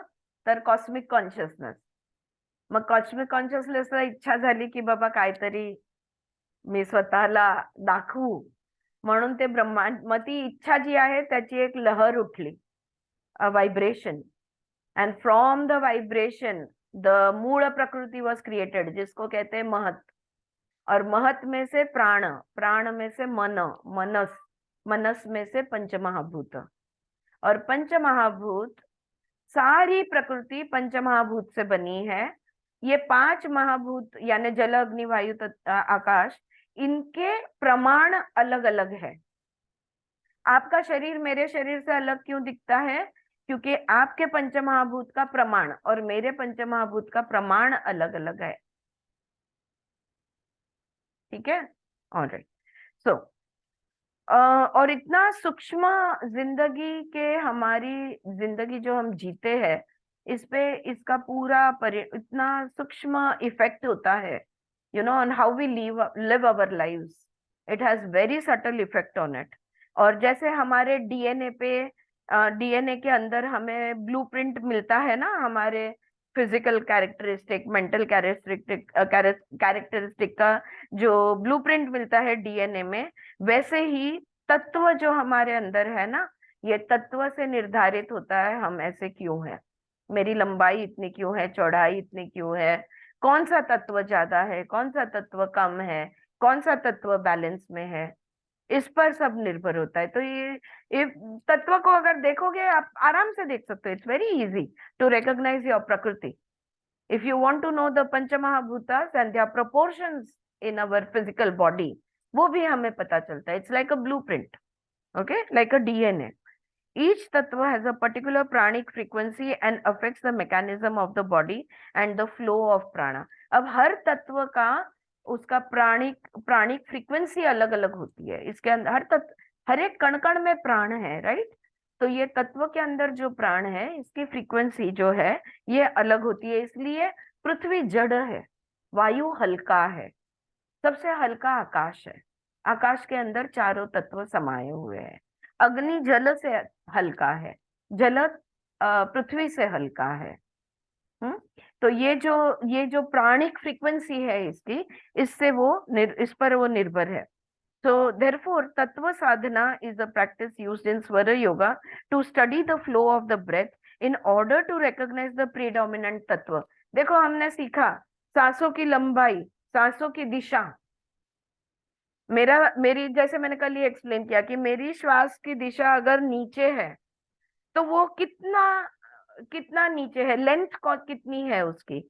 या तो मेरी सांसें सीधी चल रही है तो या तो तिरछी चल रही है इस तरफ या उस तरफ। तो इसका जो डायरेक्शन है और इसका जो लेंथ है और उसके हिसाब से इसका जो फोर्स है उसके हिसाब से पता चलता है कि कौन सा तत्व ऑपरेटिंग है। अगर समझ लो आपके शरीर में ऑल द टाइम पृथ्वी और देखो हमने ये भी सीखा हर तत्व जो है ना, ये किसी के पास वो स्वर योगा के नोट्स है, मैंने नोटबुक लेके नहीं बैठी। कितने घंटे तक एक तत्व चलता है? 2.5 घंटे तक आई थिंक। बराबर है प्रज्ञा? बरोबर आहे का? या राइट। सो और उसके बाद में तत्व बदलता है। 2 तास सांगितलेत का जान्हवी? का 2.5 तास सांगितलेत? 2 ओके। तो वो जो भी है 2-2.5 घंटा एक तत्व उतना घंटा चलता है। तो इस तरह से जो 5 तत्व है उसका समय निर्धारित किया जाता है। और जब जल चलना चाहिए उसके बदले अगर अग्नि चलने लगे तो हम समझ जाएंगे इम्बैलेंस है। हाँ, सो स्वर yoga is a very good diagnostic tool I will say, कि कौन सा तत्व बिगड़ा हुआ है, कौन सा तत्व ज्यादा ऑपरेटिंग है, कौन सा तत्व अंडर एक्टिव है। वायु बढ़ गया, जल कमी हो गया, अब आप सोच सकते हैं क्या हालत होगी आपकी। या तो हम फिर करेक्टिव मेजर्स कर सकते हैं, हम जल को बढ़ा सकते हैं। और ये नहीं है, इतना ही नहीं है कि पानी पीना चाहिए, हमारी सांसों को बदल सकते हैं हम। तो श्वास बदलला ना की तत्व बदललं की बॅलन्सिंग आणता येतं। हे स्वर योगाचा जो भाग आहे इकडे, तर श्वास तुमचा कसा चालू आहे आणि त्याला कसं बदलणं हे जर एकदा आपण समजून गेलो, शिकून गेलो, तर तत्वांचा बिघाड आपण करेक्शन करू शकतो। Right? Okay, these tattvas are indicative of psychophysiological states and cause the breath to flow in different directions on exhalation. श्वास सोडताना दिशा बघायची, श्वासाची कुठली दिशा आहे। If you know which tattva is active, you can judge your physical, mental and emotional state and gauge it according to whatever task you are about to undertake. अभी पृथ्वी तत्व चालू है, फिर मैंने कुछ काम करने को लिया तो वो success, depending on the type of work, वो सक्सेसफुल होगा या नहीं होगा। राइट? अगर मेरे को थिंकिंग का काम करना है तो मेरा वायु एक्टिव चाहिए ना मुझे, और उसके बदले अगर पृथ्वी में मैं सोचने बैठूं तो दिमाग ही नहीं चलेगा। राइट? तो हमारी एक्टिविटीज हम हमारे ब्रेथ को एडजस्ट करते हैं डिपेंडिंग कि हमारी सांस कौन से तत्व में चल रही है। वरना रुक जाओ घंटा 2 घंटा, उसके बाद सोच लो तो काम हो जाएगा। Right? So this is how we can bring about a balance of it all. But more than this, लेकिन ये सेकेंडरी है, कौन सा काम कौन से स्वर में करना चाहिए ये सेकेंडरी है। The practice increases our mundane awareness and experience so that a deeper understanding grows of who and what we are. हाँ, और हम लोग जो है, हमने ये स्वर योगा का कोर्स ज्वाइन किया और अब हम 3rd लेवल करने जा रहे हैं। हमारा ध्येय, आई थिंक मैं आपके लिए, I am speaking for you also, आपका मेरा ध्येय एक है, सजगता बढ़ाना। सही है कि नहीं? हाँ, हमें ना कोई बड़े निर्णय लेने हैं, यस जानवी, और ना हमें हमारे काम सक्सेसफुल होने चाहिए, उसके लिए मनोशक्ति काफी है, उसके लिए सांसों को तकलीफ देने की जरूरत नहीं है। उसके लिए हम हमारी विवेक बुद्धि, हमारी मन शक्ति, इच्छा शक्ति, इसका यूज, लॉ ऑफ अट्रैक्शन, ये सब यूज करके हमारे काम हम कर ही लेंगे, सांस कैसे भी चलने दो। हमारा इंटेंशन है कि हमारी अवेयरनेस बढ़े, और अवेयरनेस बढ़ी है कि नहीं? हाँ, अगर चंद्र चालू है तो खाना खाओगे क्या? तो ये अवेयरनेस हो गया। अगर सूर्य चालू है तो पाणी पिओगे? बिलकुल नाही. मुझे तो वो भपका दिखताय तव्यावर पाणी मारल्यानंतर जो स्टीम उडते ना, मला तेच दिसतं. तो मी सूर्य चालू असताना चुकूनही पाणी पित नाही, कारण माहितीये माझ्या वात मजा करणार आतमध्ये. हा, एक्सेस वात तयार होणार, आणि त्या वाताला मला तयार नाही करायचं आहे. सो अवेअरनेस अँड बॅलन्स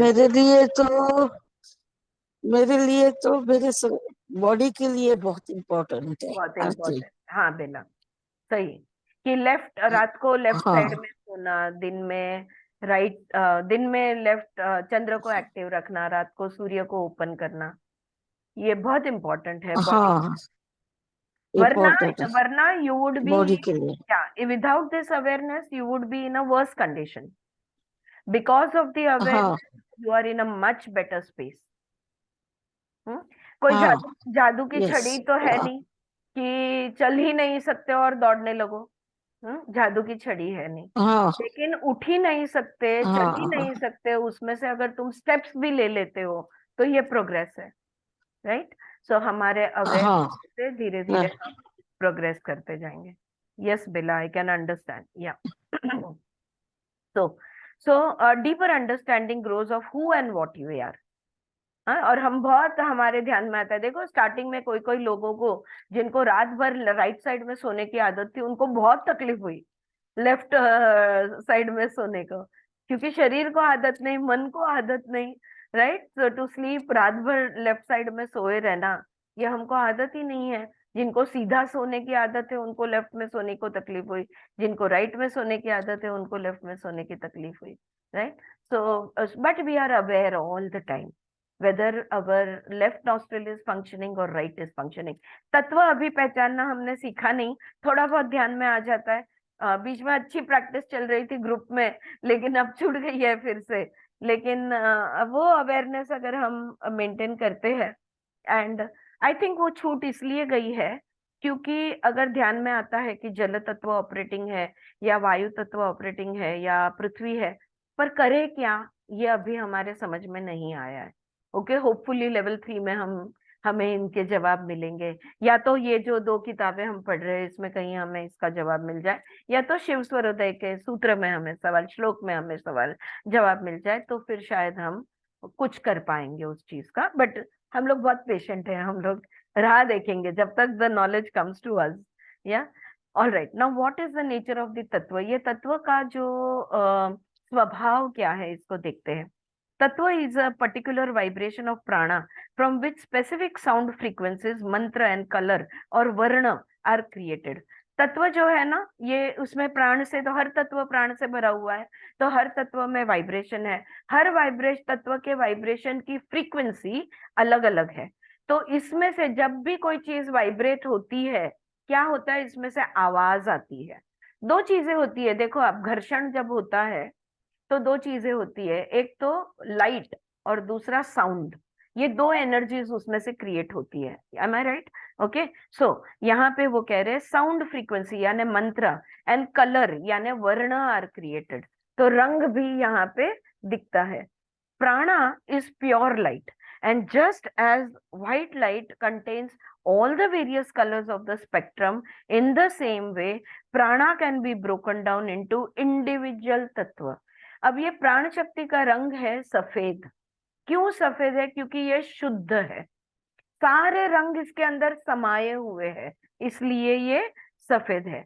और हम इस प्राण को जो है अलग अलग तत्व में हम इसको काट सकते हैं, यानी डिवाइड कर सकते हैं या बांट सकते हैं. Scientists have shown that light particles move in particular patterns to create the different rays of light, such as infrared, ultraviolet, and even a laser beam. तो ये जो light energy है, ये light particles है ना, इसके अपने अपने patterns है, और वो patterns के हिसाब से वो घूमते हैं. और जो भी अभ्यास किया गया है, पर्टिकुलर पैटर्न्स टू क्रिएट, और इसमें से अलग अलग रंगों के प्रकाश निकलते हैं, जैसे कि इंफ्रारेड है, अल्ट्रावायलेट है, या तो लेजर बीम जो है. in much the same way, prana vibrates throughout the body at different frequencies at the speed of red light, blue light, yellow light, etc. तो हमारे चक्र जो है, इसका जो वाइब्रेशन है वो स्पेसिफिक लाइट क्रिएट करता है, क्योंकि उसके अंदर जो तत्व है, जैसे मूलाधार है, मूलाधार का तत्व है पृथ्वी, और पृथ्वी की फ्रीक्वेंसी वाइब्रेशन के हिसाब से जो लाइट निकलती है वो रेड कलर की है. इसलिए मूलाधार लाल दिखाया जाता है. या तो हम मेडिटेशन में अगर मूलाधार पे मन एकाग्र कर दे, सब लाल ही लाल दिखता है. सही है, ये बहुत सबको दिखता है. इसमें कोई सिर्फ आपको इसकी बात नहीं है. Alright, these colors and vibrations when registered as sound indicate the various तत्व. और फिर इसमें से जो नाद निकलता है, ये नाद भी उस फ्रीक्वेंसी का होता है. लाइट के साथ साउंड भी आता है. अब लाइट का एक कलर है और साउंड एक स्पेसिफिक साउंड है. तो पृथ्वी तत्व का साउंड कौन सा है? लम. जल तत्व का वम, रम, यम, हम. तो इस तरह से. और ऊपर आता है ओम. हाँ, आज्ञा में आता है ओम. सहस्त्ररा में कौन सा आएगा ओम के बाद? कौन सा आएगा? अगं ते आपल्याला त्यांनी सांगितलं ते ओमच आहे. ओमचा लेकिन सायलेंट है ना, सायलेंस है, कोई नहीं आएगा. सायलेन्स आहे. पण आपण तिसरं हे ओम का करतो तिकडे कुठे? हा, आपण कारण जेव्हा ते आता अधिदैविक, अधिभौतिक, आध्यात्मिक, आपल्याला तो परिणाम हवाय.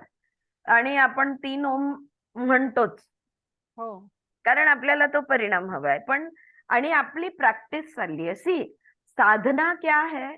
साधना अभ्यास है, प्रैक्टिस है. किस चीज की प्रैक्टिस कर रहे हो?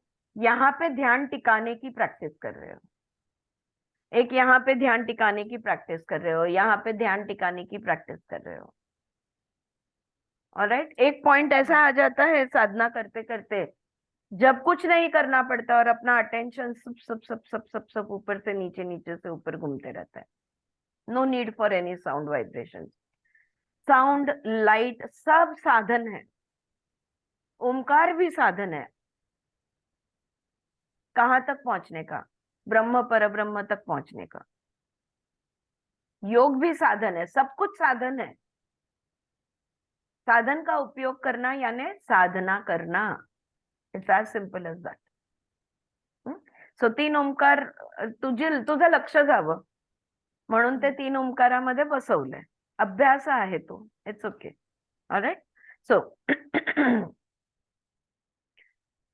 So these colors and vibrations when registered as sound indicate the various तत्व. तो साउंड के हिसाब से तत्व भी पता चलता है. The first तत्व which manifested was Akash or ether, so called because of its subtle, all pervading and motionless nature.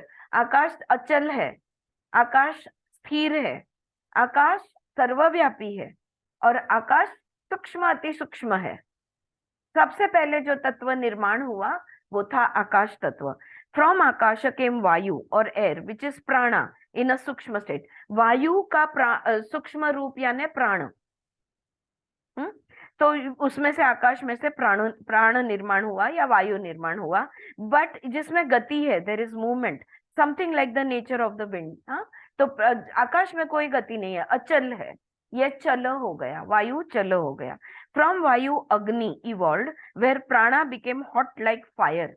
और प्राण जो है ये म्हणजे it burns, right? Oxygen burns, right? So it got hot like fire.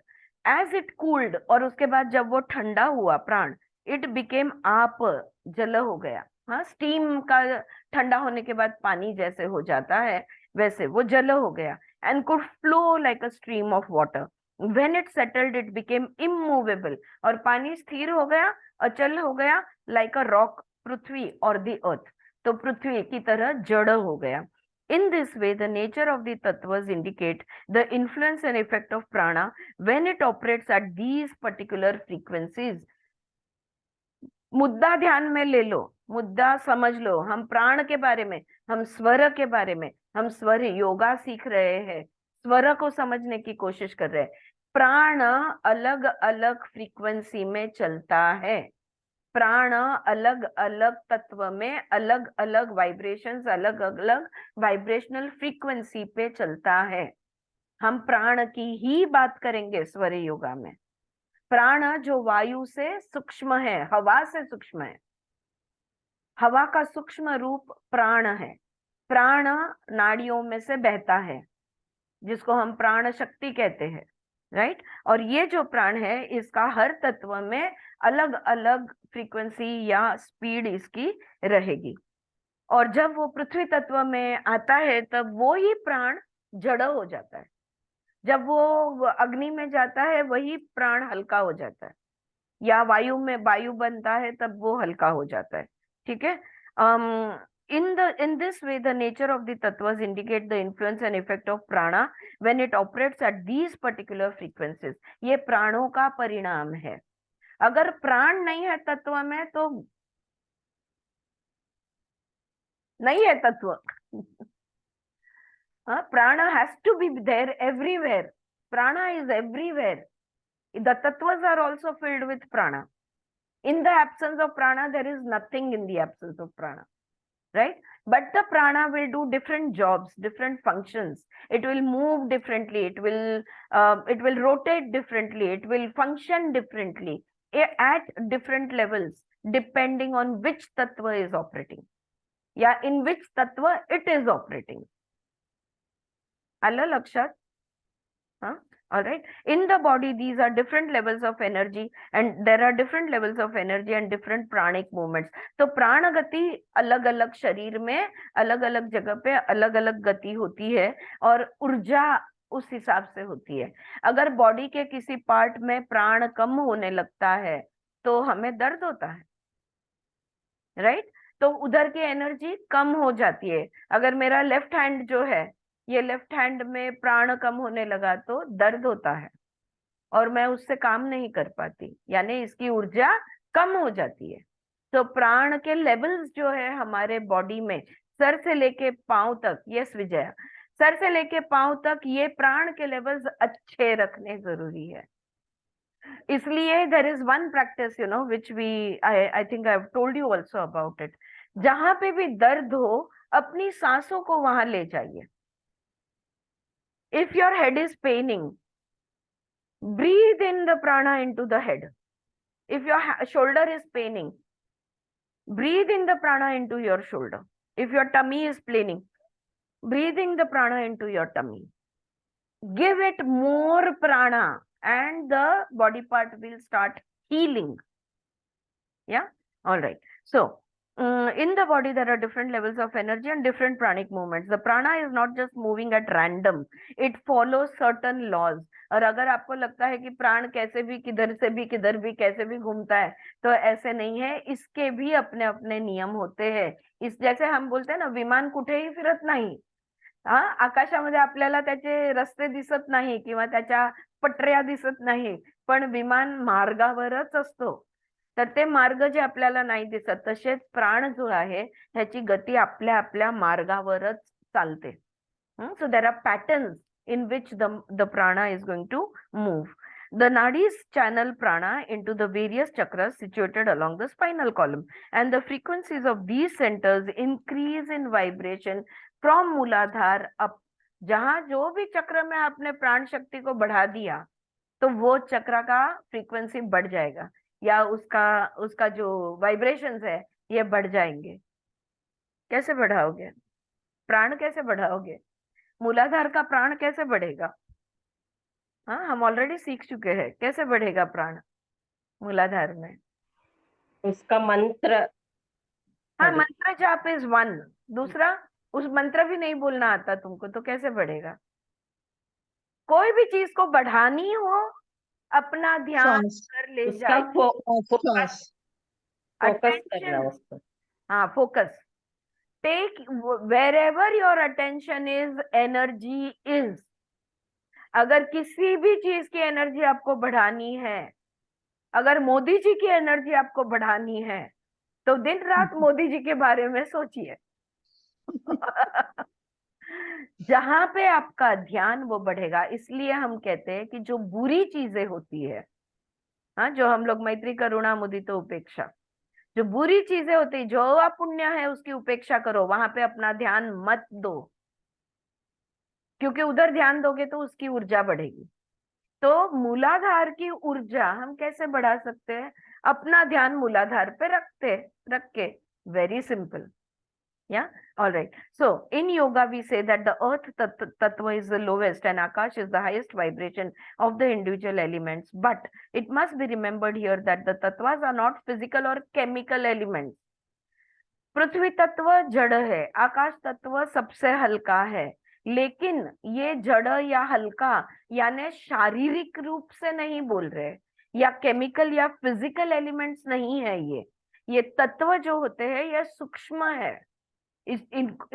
हम लोग पृथ्वी के साथ उसकी तुलना करते हैं, या पृथ्वी के जो कैरेक्टरिस्टिक है वो कैरेक्टरिस्टिक हम बोलते हैं, लेकिन ये केमिकल या फिजिकली नहीं है।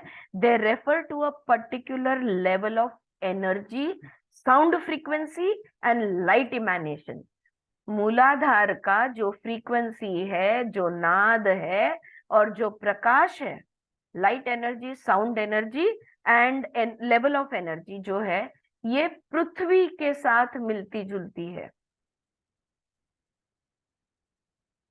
ये एक इम्पॉर्टंट पॉइंट है। हा मुद्दा आपल्या वाचण्यात आधी नाही आला। और एक बार बोल। हाँ, और एक बार। हाँ, जब हम कहते हैं मूलाधार पृथ्वी तत्व, यानी मूलाधार में मिट्टी बैठी हुई है या बोन्स है या मसल्स है, नहीं। मूलाधार तो आंखों से दिखता भी नहीं है, सूक्ष्म है, बराबर। तो क्यों हम इसको पृथ्वी तत्व कहते हैं?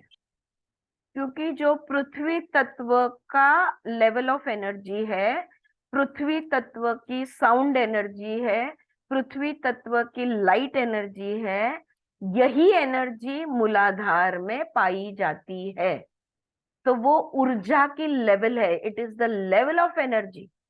So the level of energy of Mooladhar Chakra is equivalent to the level of earth.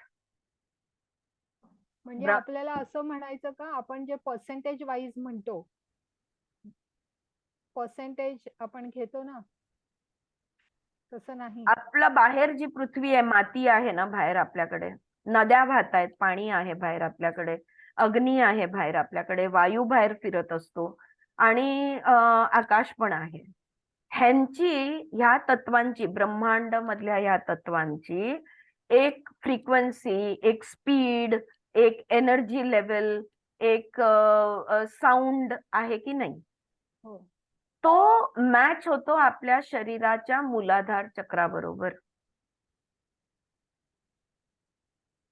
अब ममता को आ गया समझ में? समजलं, पण मला ना ते हे कळत नाहीये, ते त्यांनी म्हणजे ते कशा पद्धतीने त्यांनी मोजलंय का? अर्थात बाहेरचा, हो, चक्रास जे आहेत ना आपले, त्याची फ्रीक्वेन्सीज मोजता येते, वाइब्रेशंस। क्योंकि जैसे सूक्ष्म से स्थूल तक आते जाते, तो फिर वो उसका उनका लेवल भी वैसे ही रहे, कम कम होता जाता है। तो बाहर का जो पृथ्वी तत्व है, इसकी जो साउंड फ्रीक्वेंसी है, इसकी जो एनर्जी है, वही लाइट फ्रीक्वेंसी है, वही फ्रीक्वेंसी मूलाधार चक्र की है। कारण लाईट फ्रिक्वेन्सी म्हणजे वेवलेंथ आणि त्याच्यावर ते मोजू शकतात। बरोबर है। तसं सो मूलाधार का जो नाद है, लम जो हम कहते हैं, ये पृथ्वी तत्व का वाइब्रेशन है, वाइब्रेशनरी फ्रीक्वेंसी वेट है। हाँ बोल जानवी। जसं आपण गंध म्हणू शकतो, काय म्हणू पृथ्वी शकतो? तत्व गंध करेक्ट तन- करेक्ट करेक्ट, अगदी बरोबर. सो सूक्ष्म रूप है, तन्मात्रा, यहाँ पे तन्मात्रा भी स्थूल हो जाएगा, बट फिर भी that is the most subtle. सूक्ष्म बोलेंगे तो गंध जो है, तो गंध, द सेंस ऑफ स्मेल, गंध is the sense of smell is of the मूलाधार चक्र. पहिले तर डोक्यात हे घ्या की नाड्या दिसत नाही, अर्थात चक्र पण दिसत नाही. कितीही सुपर मायक्रोस्कोप घेऊन बघायचा प्रयत्न केला तरी दिसणार नाही. साध्या मेडिटेशन मध्ये पण दिसत नाही. फार फार तर तुमचं मेडिटेशन थोडं डीप झालं तर त्याचा रंग दिसू शकतो किंवा त्याचे व्हायब्रेशन्स फील होऊ शकतात. But it is not something which can be visualised or even felt for that matter. When we go very deep into the meditation, समाधी अवस्थामध्ये ऋषी मुनींना हे दिसले आणि त्यांनी ह्याचं वर्णन आपल्याला सांगितलंय, जे आपण आपल्या अपूर्ण बुद्धीनी समजायचा प्रयत्न करतो. Because the mind cannot capture it and we are trying to understand it with the mind. म्हणून मी अपूर्ण बुद्धी म्हटली, कारण मनाने ते समजण्याची, बुद्धीने समजण्याची गोष्टच नाहीये. त्याला ग्रॅस्प कसं करणार? ते ग्रहण किंवा त्याला ग्रॅस्प करायची गोष्ट नाहीये. But we are still trying to understand at least theoretically. आणि थिओरेटिकल माहिती असेल तर कधीतरी प्रॅक्टिकल एक्सपिरियन्स होईल, तेव्हा समजेल की नक्की काय झालं. त्याच्यासाठी तर उपनिषद लिहिले गेलेत. Right right. Oh, it's almost time up. काय म्हणत होती तू स्वाती? आपण ते म्हणजे मला आठवतंय त्याप्रमाणे कर्णिक सरांनी आम्हाला ते एक पिक्चर दाखवलेलं, कुठलं तरी मशीन निघालेलं आहे ना नवीन, हो, ज्याच्यात ह्या नाड्या आणि सगळ्या दिसतात. आपल्याला व्हायब्रेशन्स ऍक्च्युली दिसत नाही, पण आपल्याला रंग दिसतात, कारण रंग हो, ते स्थूल आहेत. रंगाचं असं ते रंग पाथ दिसतात. दिसतात. हम्म. हा, आणि पाथ आता असे दिसतात. आपले जे क्रिलियन थेरपी जे आहे ना, किलियन, ऑरा हा, रिडिंग, किलियन, बरोबर, किलियन थेरपी करेक्ट. मध्ये तर ऑरा रिडिंग मशीन्स आता अजून सुपरफाईन झालेले आहेत. क्रिलियन जुनी झाली टेक्निक, पण ऑरा रिडिंगचे अजून सुपरफाईन मशीन्स डेव्हलप झालेले आहेत, ज्याच्यानी फार फार तर रंग गोळा करता येतो, म्हणजे रंग दिसून जातो. आणि त्या रंगावरनं आपण त्याची ऊर्जा कशी आहे, आणि स्थूल मानाने, ढोबळ मानाने म्हटलं तर हिरवा रंग दिसला तर हेल्दी आहे, ऑरेंज दिसला तर थोडस बरं नाहीये, आणि रेड दिसला तर डेंजर झोन मध्ये आहे. तर ऊर्जाचं, शरीराची ऊर्जा, you know the heat of the body and which radiates colours, depending on the heat the colours are going to be seen. तो वो कलर्स के हिसाब से हमको अंदाज लगा सकते हैं कि हमारा शरीर अभी इस क्षण कैसा है. काला कलर दिखा तो मुझे जी, दिखा था ना मेडिटेशन में, आपको मेडिटेशन में दिखा था, राइट? काला हाँ, ब्लैक, कौन सा कलर? अंधेरा बिल्कुल, अंधेरा अंधेरा। नहीं, वो नेसेसरी नहीं है कि ये कलर का ही होगा, वो एक शून्य का भी आपको एहसास हो सकता है. हाँ, पूरा जब काला होता है ना, तो ये अनकॉन्शियस माइंड की एंट्री भी हो सकती है. देखो, हम कॉन्शियस है, हमको सब कुछ दिख रहा है, राइट? सुनाई दे रहा है, दिख रहा है, महसूस हो रहा है, सब कुछ. सबकॉन्शियस में जब जाते हैं ना, तब भी होता है, लेकिन वो सपना की तरह. सपने में कैसे सब कुछ हो रहा है, पर क्या एक्चुअल में हो रहा है? नहीं, लेकिन वो महसूस ऐसे होता है जैसे कि एक्चुअल में हो रहा है. तो सबकॉन्शियस में विजन्स, विजुअलाइजेशन, ये सब कुछ होते रहता है. अनकॉन्शियस में जब एंट्री लेते हैं तो पहले अंधकार दिखता है. अपसेट बहुत हो गई थी मैं उस दिन, पूरा मेरा सारा रात तक मैं अपसेट ही थी पूरी. उस दिन दिखा ना तो क्योंकि डरावना है ना अनुभव, क्योंकि अंधेरा है, जब दिखता नहीं है तब डर लगता है. हाँ, लेकिन अरे अंधेरा है, इस अंधेरों को, अननोन, आप ज्ञात से अज्ञात में चली गई. जब भी हम अज्ञात में जाएंगे डर लगेगा, पहला रिएक्शन डर, क्योंकि आदत नहीं है. लेकिन दोबारा अज्ञात में जाने की इच्छा करने की, और जानबूझ के अज्ञात में जाना, और मैं देखना चाहती हूँ इस अंधेरे में क्या है. I want to look into the black hole. Black hole में ही न्यू क्रिएशन है. हाँ, क्योंकि वहां पे जो आपको ज्ञान मिलेगा वो तो आपको कहीं भी नहीं मिलेगा. अगर आप दोबारा जा सको तो जरूर जाने की कोशिश करना, सिर्फ रिएक्शन को कंट्रोल करना कि नहीं यहाँ पे क्या है, मैं जानना चाहती हूँ, मैं डरने वाली नहीं हूँ। हाँ, मैं तो आई हूँ जानबूझकर यहाँ पे और मैं देखना चाहती हूँ क्या है यहाँ। तो आप फिर आप देखोगे इस अनुभव के बाद आपको दिन भर अपसेट नहीं लगेगा, आप क्यूरियोसिटी में रहेगी, आप अपसेट नहीं होगी। ऑलराइट, तो कभी कर लो प्रयत्न, देखते हैं, और हमसे शेयर भी करना जरूर। ऑलराइट, अपना टाइम अप हो गया तो यहाँ पे रुकते हैं। Thank you very much guys. और हम लोग अभी ये चैप्टर खत्म नहीं हुआ, तो ये चैप्टर हम कल कंटिन्यू करेंगे। ऑलराइट।